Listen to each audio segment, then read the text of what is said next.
Bonjour à tous, j'espère que vous allez bien et que votre famille se porte bien. On avait vu dans la vidéo précédente comment ouvrir une structure juridique en France, mais je sais que dans l'école, il y a des gens qui résident à l'étranger, que ce soit en Belgique, en Suisse, en Polynésie française, à Djibouti en Afrique, enfin voilà. Donc on va voir en fait la fiscalité dans ces différents pays. Donc on va commencer par le Maroc, donc c'est là où je suis basé, moi où je me suis fiscalisé. Donc les démarches, vous pouvez passer par un expert comptable. Dans tous les cas, je vous recommande de passer par un expert comptable. Ils vont vous faire des montages financiers qui fait que vous allez payer beaucoup moins d'impôts. Enfin, ils sont beaucoup plus calés que moi là-dessus, il n'y a pas de souci. Ensuite, du coup, au Maroc, vous allez directement dans le centre régional d'investissement. Donc voilà, comme je vous ai dit, vous pouvez passer par un expert comptable. Vous avez le choix de forme juridique. Donc moi, je me suis mis sous SARL. Pour commencer, c'est beaucoup plus attrayant. Ensuite, vous avez le dépôt de dossier, donc les statuts, etc. Il va vous rédiger tous vos statuts et ensuite, vous allez aller les légaliser. Donc, dans un bureau de légalisation, il y en a plein au Maroc. Et puis, voilà, c'est assez rapide. En 48 heures, ils vous légalisent le tout. Et ensuite, vous ouvrez le compte bancaire professionnel. C'est assez rapide. Les frais de création, c'est entre 100 et 200 euros au Maroc. Donc voilà, vous n'êtes pas obligé de mettre un capital. Vous pouvez mettre un capital, mais franchement, ça ne sert à rien dans l'e-commerce de mettre un capital, etc. Les gens ne vont pas vérifier ouais, voilà, si vous avez mis des fonds ou pas. Enfin, on s'en fout. Donc voilà, c'est plutôt pas mal au Maroc. Ça coûte que entre 100 et 200 euros. Et c'est assez rapide. En plus, si vous passez par un expert comptable, voilà, vous allez en avoir pour 300 euros. Et il va vous faire tout, la création de dossier, la légalisation. Enfin, il va s'occuper de tout de A à Z et l'ouverture du compte bancaire. Donc super simple. En Polynésie française, je sais qu'on a pas mal de personnes dans l'école qui sont en Polynésie française. C'est le rêve, tout simplement. Alors vous avez trop de chance. Dites-vous, si j'aurais eu la chance d'habiter en Polynésie française, je gagnerais vraiment beaucoup plus d'argent parce que la fiscalité là-bas, c'est un délire. Donc c'est parfait pour l'e-commerce si vous êtes en Polynésie française, vers Papeete, etc. Donc il n'y a pas d'impôt sur les sociétés. Donc c'est ce qu'on appelle en fait un paradis fiscal. Donc vous êtes vraiment dans un paradis fiscal. Contribution des entreprises, c'est 1 à 2% du chiffre d'affaires. Donc voilà, pas de souci à ce niveau-là. TVA locale, donc on est sur du 16%. Donc ça va. En plus, je sais même pas si vous êtes assujetti à la TVA. Vous pouvez passer par un expert comptable, mais je pense pas. Ensuite, les démarches administratives, donc vous allez directement à la direction des affaires économiques. Donc il y en a une à Papeete, il me semble. Vous pouvez trouver l'adresse sur internet. Ensuite, enregistrement au registre des commerces de Papeete, ben voilà, affiliation à la CPS. Donc ça c'est la sécurité sociale, pour que vous allez avoir un numéro de sécurité sociale en fait que vous allez devoir rentrer sur votre boutique Shopify, il n'y a pas de souci à ce niveau-là. Numéro Tahiti pour facturation, donc ça va être votre adresse en fait de facturation, il n'y a pas de souci à ce niveau-là. Coût d'estimation, bah, les frais ils sont faibles, du coup de ce que j'ai compris. Il n'y a aucun capital minimum exigé, donc vous n'êtes pas obligé de poser un capital de départ comme en Suisse ou autre pour ouvrir une structure juridique. Donc en fait vous avez tout pour être au max. Ça veut dire que déjà vous n'avez pas d'impôt sur les sociétés, donc le chiffre d'affaires en fait il va quasiment tout rentrer dans votre poche. Donc ça c'est magnifique, la fiscalité comme expliqué ici elle est ultra légère, zone propice au e-commerce, bah voilà. Peu de taxes d'exportation, donc ça c'est encore mieux tu vois. Dans tous les cas oula, la, bref, vos colis quand ils vont être expédiés, dans tous les cas vous les expédiez pas depuis Papeete, donc c'est bon, c'est le fournisseur qui va s'en occuper, il va vous donner directement en fait les tarifs d'expédition. Mais voilà, en Polynésie française, vous êtes vraiment très bien. En Afrique, donc de manière plus globale, tac, donc ça soit Djibouti, peu importe où vous êtes en Afrique, au Kenya, etc. La fiscalité, donc, elle est entre 25 et 35% selon le pays. Donc, dans tous les cas, je vous recommande, si vous êtes en Afrique, de passer par un expert comptable ou un comptable, tout simplement parce qu'en fait, il va vraiment vous faire des montages financiers qui vont vous aider à payer beaucoup moins d'impôts en termes de fiscalité. Donc, passez par un expert comptable, je recommande, ça coûte pas très cher, il va s'occuper de tout le dossier, de vous le légaliser, etc. Donc, voilà. Démarche administrative, donc ça passe par aussi le choix de forme juridique, donc sous quel statut on se met. Je vous conseille SARL, mais l'expert comptable il vous informera en fait en fonction du pays où vous êtes exactement, quel statut est le plus attrayant. Les dépôts de dossier auprès du guichet unique ou centre des formalités, il y en a un peu de partout, ça dans tous les cas vous tapez sur internet. Vous allez avoir un numéro d'identification fiscale, donc on appelle ça le NIF, le code NIF en fait, c'est un code NIF. Je crois qu'il y a ces chiffres dessus. Et puis aussi, vous allez le rentrer sur Shopify. Vous avez l'inscription à la TVA, à la sécurité sociale. Donc, normalement, au début, vous n'êtes pas assujetti à la TVA, mais voilà, ça dépend sous quel statut vous allez vous mettre. Donc, ça varie vraiment d'une personne à une autre. Coût d'estimation, bah, c'est entre 50 et 1000 euros selon la structure. Mais c'est en fonction du pays où vous êtes, hein, vous inquiétez pas. En général, ça ne dépasse pas les 300 euros, la structure juridique en Afrique, donc vous inquiétez pas. Passez par un expert comptable, dans tous les cas, il vous faites différents devis, etc. pour l'ouverture de la société, parce qu'il y en a qui veulent beaucoup marger, d'autres qui sont réglo, donc il n'y a pas de souci à ce niveau-là. Ensuite, les spécificités par région. Donc Afrique de l'Ouest, vous êtes en zone UE-MOA, donc uniformisation via l'OHADA. Donc ça c'est quoi? C'est tout ce qui concerne en fait les conformités. C'est-à-dire, en fonction du statut du pays où vous allez vous mettre, il y a des conformités différentes, que ce soit par rapport à la TVA, par rapport aux frais, les impôts sur les sociétés. Donc ça, c'est différent en fait. Ça dépend de la zone où vous allez vous trouver. L'Afrique du Nord, donc la fiscalité plus développée, Maroc, Tunisie, donc ça c'est comme on a vu au préalable. L'Afrique subsaharienne, zone franche fiscale, par exemple Djibouti, Rwanda, je sais qu'il y a énormément de personnes dans l'école qui sont de Djibouti. Donc voilà, passez par un expert comptable les amis. La Suisse, pour les gens de Suisse, donc c'est un peu plus compliqué. Et dans tous les cas, j'ai une alternative pour les gens qui n'ont pas forcément les moyens d'ouvrir une société, etc. Restez bien jusqu'à la fin de la vidéo. La Suisse, c'est un peu plus compliqué parce que vous êtes obligé en fait de mettre un capital de départ. Donc je m'explique. Vous avez deux statuts, donc SARL ou SA. Une SA, je pense qu'il faut mettre entre 20 000 et 50 000 francs suisses. SARL, c'est un peu plus. Je crois que c'est 100 000 francs suisses.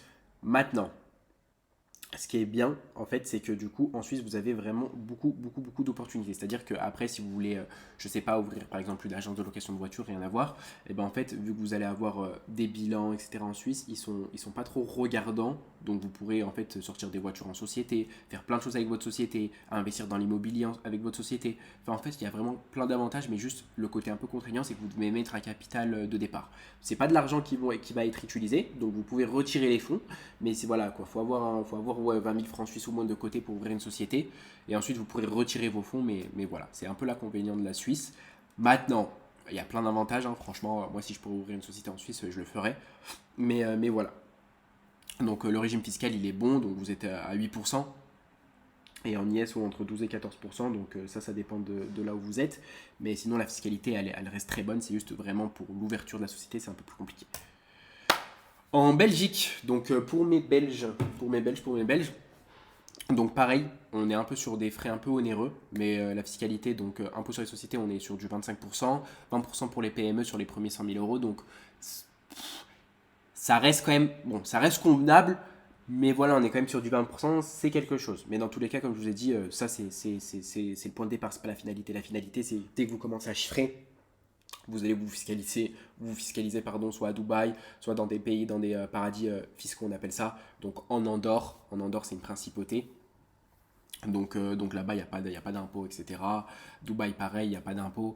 Enfin, très très peu, je crois que c'est 8%, 8% sur si vous dépassez les 100 000 euros de chiffre d'affaires par an. Donc voilà, mais franchement, c'est pour ça. En fait, c'est le point de départ, mais pas la finalité. Quand vous commencez à chiffrer, la vérité, il faut s'expatrier. C'est le conseil que je donne. Ensuite, du coup, si vous êtes assujetti à la TVA, il y a 21%, ça fait mal, mais c'est pas grave. Les dividendes, 30% de retenue à la source modulable. En gros, si vous versez des salaires, etc., il y a des retenues. Ça fait mal, franchement, ça fait mal. Mais voilà, dans tous les cas, si vous commencez à chiffrer dès le début, en vrai, n'ouvrez même pas en Belgique. Moi, je pense, c'est le conseil que je donne, n'ouvrez pas en Belgique. Vous allez commencer en tant que particulier sur Shopify. C'est-à-dire que vous pouvez commencer à vendre sans société sur Shopify. Vous allez juste devoir passer par un processeur de paiement comme PayPal, etc. Comme PayPal et tout.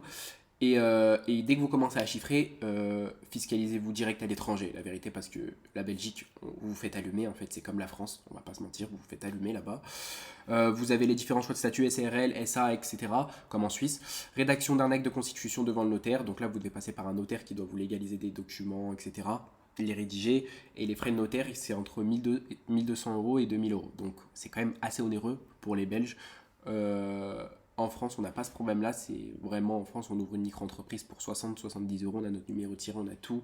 En Belgique, c'est un peu plus compliqué. Après, vous avez des avantages aussi. Mais voilà quoi, quand tu es en e-commerce, la Belgique, c'est vraiment pas trop optimisé. Donc moi, ce que je recommande, c'est de vous lancer en tant que particulier sur Shopify. Donc quand vous créez votre compte Shopify, vous mettez particulier, etc. Vous allez connecter juste PayPal pour recevoir vos paiements, le paiement de vos clients. Et une fois que vous chiffrez, donc vous chiffrez bien, donc je pense que comme ça, vous pouvez rester jusqu'à 10, 20, 30 000 euros en tant que particulier. Et ensuite, une fois que vous chiffrez bien, vous ouvrez une société à Dubaï. Sincèrement, vous mettez voilà, 2 000 euros, 3 000 euros pour ouvrir une société à Dubaï, mais vous ne payerez plus d'impôts. Et en e-commerce, c'est la meilleure des choses, quoi. Donc voilà. Moi, je recommande aux Belges en vrai de se lancer en tant que particulier, même aux autres personnes, hein, de commencer en tant que particulier. Et une fois que vous chiffrez, l'idéal, c'est de se fiscaliser en fait sur soit des paradis fiscaux. Donc comme en Andorre, je vous ai dit, ou sinon Dubaï. Voilà, Dubaï c'est vraiment Voilà, on va pas se mentir, pour l'e-commerce, c'est la ville parfaite, hein. Je suis pas un grand fan de Dubaï, personnellement. Moi, si j'ai choisi Marrakech pour m'installer, c'est parce qu'il y a la proximité avec la France. Il y a la proximité avec la France, voilà, je prends un avion, je suis dans le sud de la France. Il y a Barcelone à côté, il y a l'Espagne, je suis à côté. Donc voilà, moi, j'ai choisi Marrakech, mais pour la fiscalité, on va pas se mentir, Dubaï, c'est parfait. Donc voilà, faut pas non plus cracher dans l'eau. Mais oui. Oui, après, c'est vrai que Dubaï, c'est un peu une ville folklorique, je vous l'accorde, mais pour la fiscalité, c'est le top. Donc, au pire, les Belges, moi, je vous conseille pas d'ouvrir une société, de payer 1200 à 2000 euros, là, comme ça, d'un coup. Je vous conseille de commencer en tant que particulier. Et si vous commencez à chiffrer, d'ouvrir direct à Dubaï. Voilà. Et pareil pour en vrai les Suisses, si vous n'avez pas en fait des fonds de départ à investir pour des capitaux, donc même si c'est de l'argent que vous pouvez récupérer, je vous conseille de commencer en tant que particulier. En Afrique, c'est en gros c'est plutôt simple d'ouvrir une société. C'est juste pour les processeurs de paiement, c'est un peu compliqué, etc.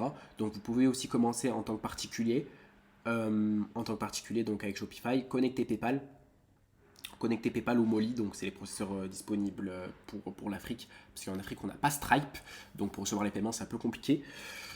Donc vous pouvez commencer aussi en tant que particulier, et une fois que vous commencez à chiffrer, vous ouvrez directement aussi à l'étranger, à Dubaï, dans des paradis fiscaux. La Polynésie française, vous êtes dans le bon, vous êtes même dans le très bon, vraiment, vraiment très très bon, vous avez de la chance, vous êtes au max, on va pas se mentir. Et le Maroc, du coup, c'est plutôt bien. Bon, moi, je suis fiscalisé au Maroc, etc. J'ai aussi une société à Dubaï. Donc voilà, au Maroc aussi, vous êtes bien. C'est juste, voilà, faut aller tout légaliser, etc. dans les bureaux de légalisation. Enfin, c'est un peu prise de tête, mais ça va. Si vous passez, moi, je suis passé par un expert comptable. Il m'a pris quoi, 300 euros. Il m'a ouvert ma société, etc. Il m'a fait tous mes documents. Il m'a juste dit de venir signer et tout, les documents, etc. Il m'a ouvert le compte bancaire. Enfin voilà. Donc voilà. Maintenant. Moi, je ne suis pas expert comptable, donc ça ne rentre pas dans mon domaine de compétences. Là, je vous ai expliqué de manière globale, etc. Si vous voulez ouvrir des sociétés. Moi, ce que je peux vous dire, c'est commencer en tant que particulier. Si vous chiffrez, ouvrez une société à Dubaï directement. Il n'y a pas de souci.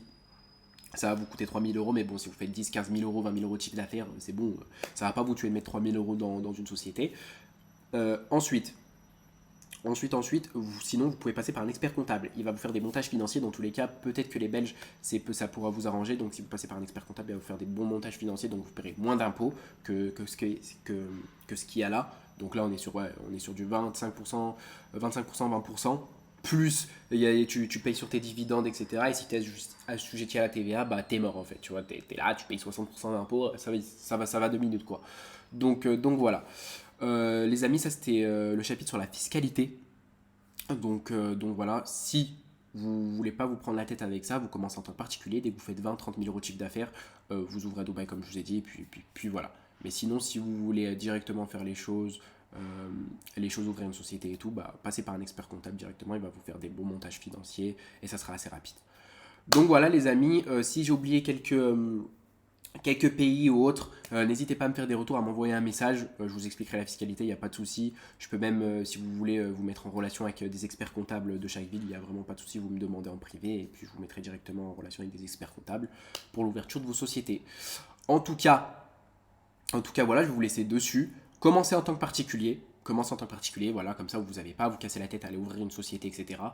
Vous voyez, vous pouvez aller jusqu'à 20-30 000 euros de chiffre d'affaires en tant que particulier sur Shopify. On a de la chance de pouvoir commencer sans société sur Shopify.